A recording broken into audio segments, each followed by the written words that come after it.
महाराज जी, मेरी जिज्ञासा तो नहीं है, मेरी प्रार्थना है प्रभु कि आपने कल के जिज्ञासा समाधान में कहा था कि मुनि भक्त, आजकल मुनि विरोधी जो हैं उनका काम मुनि भक्त कर रहे हैं। तो महाराज जी, मेरी आपसे विनम्र निवेदन प्रार्थना है कि प्रभु एक अविरल धारा विदिशा से होकर सिहोरा की ओर, सागर की ओर बढ़ रही है और एक विराजमान धारा यहीं सिहोरा में विराजमान है।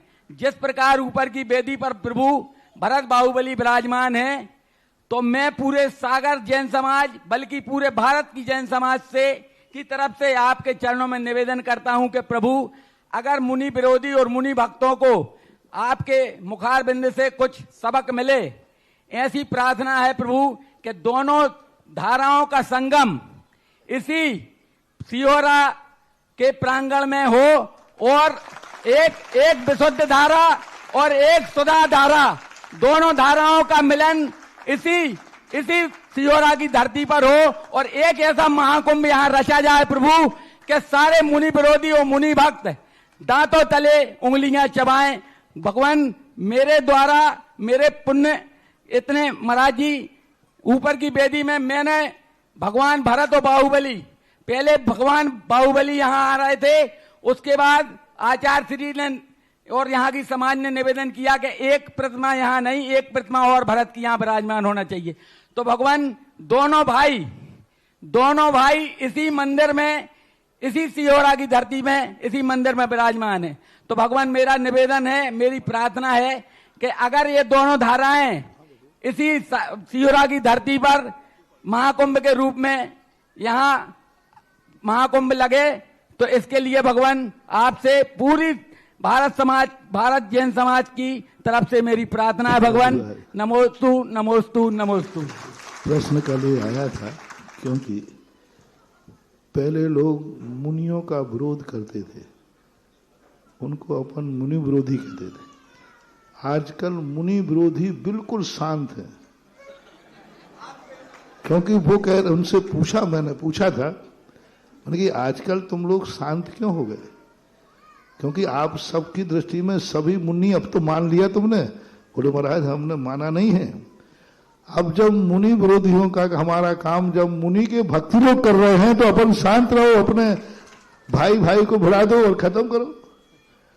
और पहले संघ के विरोध, दूसरे संघ वाले एक दूसरे के संघ के कुछ कदाचित विरोध होता था, हमने ऐसा देखा। आचार्य श्री महाराज भी थे, तब भी दूसरे संघ के साधु या आचार्य कभी कुछ कदाचित कुछ व्यंग्य आत्मा की या कोई बात आ जाती थी, वे भी आजकल नहीं कर रहे। तो उनसे पूछो क्यों? बोले जब संघ में संघ के साधु एक दूसरे का विरोध कर रहे हैं तो हमें करने की क्या जरूरत पड़ी। तो आज वो स्थिति बन गई कि सब अपने अपने आप में विरोधियों को कुछ नहीं करना पड़ रहा है। अपनी ही भुजाएं जब दुश्मन बन जाती हैं तो वामी का सांप को कुछ नहीं करना, आस्तीन का सांप ही जब तैयार हो जाता है। पर इसके लिए लक्षण अच्छे नहीं होते। मैंने कल परसों ये भी कहा था, ये वो दुश्मन है जो सभी संघ में शिष्य बन करके, कभी त्यागी वृत्ति बनकर, ब्रह्मचारी ब्रह्मचारिणी बनकर, आपके घर में बेटा बनकर, बाप बनकर, राष्ट्र में राजा बन करके विनाश करते हैं। अपना बन करके वो किसी के एक साधु का पक्ष लेकर के चले जाएंगे, उस साधु के पक्ष में रह करके दूसरे साधु की बुराई करेंगे। वे ये मत समझना कि उस साधु के पक्ष में है, उस साधु का विनाश करना ये तरीका होता है। जैसे शकुनी मामा का कल उदाहरण दिया था। शकुनी मामा पहले वो अपना बना कुरुवंश का, फिर विनाश किया। तो ये जो कूटनीति है, ये जो दुश्मनी है, जब जब संघ की इज्जत खत्म हो, संघ का विनाश हो, मुनि धर्म समाप्त हो, समझ लेना चाहिए ये कोई भक्त नहीं है, ये पूर्व भाव के बैरी हैं जो श्रमण संस्कृति को श्रमणों के भक्त बनकर के मिटा रहे हैं। श्रवणों के भक्त बनकर के, मुनि भक्त बनकर के मुनि धर्म को मिटा रहे हैं। संघ के भक्त बनकर के संघ की इज्जत धूल में मना रहे हैं। ये पूर्व भव के बैरी हैं। एक बार बिना बताए कह रहा हूं, एक साधु बन गया जैन, कोई दूसरा था, उससे पूछा गया कि भाई आप अपना सारा धर्म छोड़कर, जन्मजात धर्म छोड़ करके, सब छोड़ करके आप जैन मुनि क्यों बन गए? तो उसने, अंदर की बात बाहर आ गई, अंदर की बात बाहर आ गई, तो उसने कहा मैं जैन धर्म को मिटाने के लिए जैन मुनि बना हूं। उन्होंने अपने जाति वाले लोगों से कहा कि वैसे तो मिटा नहीं पाता, इसलिए अब मैं जैन मुनि बन गया हूं, मनमानी चर्या करता हूं, मनमाने उपदेश देता हूं, मनमाने ये करता हूं, इसलिए जैन धर्म को। ऐसा ही कुछ होता है। कुछ लोग अपने किसी साधु का पक्ष लेकर, हम तो इस पक्ष के, कुछ लोग खुल्लम खुल्ला कहते हैं हम इस ग्रुप के हैं, इन साधु के हैं, हम इन साधु के। जो ये कहे कि हम इन साधु के हैं, हम इन साधु के हैं, समझ लेना चाहिए श्रमण संस्कृति का वही शकुनी मामा है और वही विनाश करने वाला है। और जो ये कहे कि सच्ची चर्या पालन करने वाले जो हैं वो सब साधु हमारे लिए मान्य होते हैं। चर्या के बस समझौता नहीं करना, चर्या तो अपना मूल सिद्धांत है। यदि चर्या सबकी है, वो किसी भी संघ का हो, किसी भी रूप में हो, यदि उसका मन वचन काय आचार विचार सही है तो सभी साधुओं के भक्त बनना चाहिए। किसी एक संघ के बनना, एक ग्रुप के बनना, ये मिथ्या दृष्टि का लक्षण है, सम्यक दृष्टि का नहीं। स्पष्ट है। किसी चर्या देखो आप, आगम के अनुसार चर्या है, वह किससे दीक्षित है, कौन इसका दीक्षा देने वाला है, यह विवश नहीं है, यह महत्व नहीं है।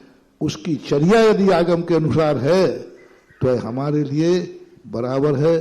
अब रही बात कुंभ की, साधु कुंभ लगाता नहीं है, साधु जहां पहुंच जाता है वहां कुंभ लग जाता है। किसी कुंभ में साधु को जाने की जरूरत ही नहीं है। यहां तो कुंभ ही कुंभ लग रहा है, प्रतिदिन कुंभ लग रहा है। हमने अभी कटनी चतुर्मास सागर ही से बिहार, अच्छा सागर चतुर्मास में कम कुंभ लगा क्या? अरे तुम क्यों शिवर आ गई? सागर में देखिए पिछले साल चतुर्मास हुआ, पूरे 4 महीने कुंभ लगा रहा। और कुंभ लगाने का आप अपना कुंभ इससे आइडिया लगा सकते हो कि तुम्हारी चतुर्मास समिति से पूछना कितने करोड़ की रोटियां बन गई। रोटियों से कुंभ का पता चल जाता है कि कितने लोग आए जिनको आप लोगों ने भोजन कराया है, उससे पता चल जाता है। सागर में कुंभ लगा के आया हूं, और अभी देख लो जब से सागर से बिहार किया है, छोटे छोटे गांवों में भी कुंभ लग रहा है। आज सिहोरा में देख लो। इसलिए अब वो तो सब निमित्त निमित्त की बातें होती हैं। कब क्या प्री प्लानिंग करने से वो भी फिर वो कहीं कसाय का रूप न ले ले, दूसरे को करने के लिए साधु की अनियत और सहज धारा ही सही धारा मानी जाती है। इसलिए मैं तो उसी कुंभ में विश्वास रखता हूं जहां साधु पहुंच जाए, वहीं सारा जगत पहुंच जाए, तो उसी का नाम कुंभ कहलाता है। बहुत अच्छे भाव हैं लोगों के, ये सागर के बहुत सच्चे मुनि भक्त खड़े हैं। लोग सदा मुनियों के प्रति ये सब लोग ऐसे समर्पित रहते हैं, और मुनियों के प्रति इनका अच्छा भाव। ये कोई ग्रुपबाजी के मुनि भक्त नहीं है, ये साधु भक्त हैं। ना ये किसी संघ के भक्त हैं, ना किसी साधु विशेष के भक्त हैं, ये मात्र साधु भक्त हैं। और ऐसा ही सारी दुनिया में होना चाहिए। ये तो कुछ भी नहीं, ये जो साधु भक्त ग्रुपबाजी करके, साधुओं के ग्रुपबाजी कर रहे हैं, हम इस गुरु साधु के हैं, हम इस ग्रुप के हैं, हम इन आचार्य के हैं, ये तो सब मिटाने वाले लोग हैं। ये तो श्रमण संस्कृति को छिन्न भिन्न कर देंगे, समाप्त कर देंगे। सही वही होना चाहिए कि हम मात्र साधु भक्त हैं और साधु ही हमारा जीवन का आधार है। नमो लोये सब साहुणम, बस चर्या होना चाहिए।